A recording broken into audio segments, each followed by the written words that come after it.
রাজু ও সুমন ছিল ঘনিষ্ঠ বন্ধু। একদিন তারা একসাথে পাশের গ্রামে যাচ্ছিল।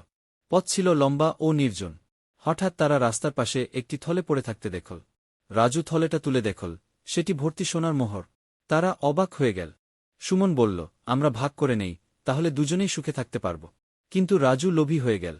সে বলল, আমি থলেটা পেয়েছি, তাই সব আমার। সুমন রেগে গেল, কিন্তু কিছু বলল না। মনে মনে সে প্রতিশোধের পরিকল্পনা করতে লাগল। রাজু খুশি হয়ে সোনার মোহর নিয়ে বাড়ি ফিরতে চাইল।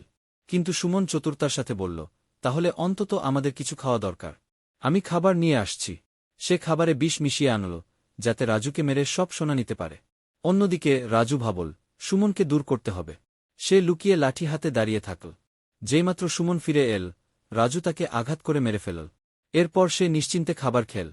কিন্তু বিষক্রিয়ায় কিছুক্ষণ পরেই সে নিজেও মারা গেল। সোনার থলেটা অযত্নে পড়ে রইল। রাজু ও সুমন কেউই সোনা পেল না, বরং লোভের কারণে নিজেরাই প্রাণ হারাল।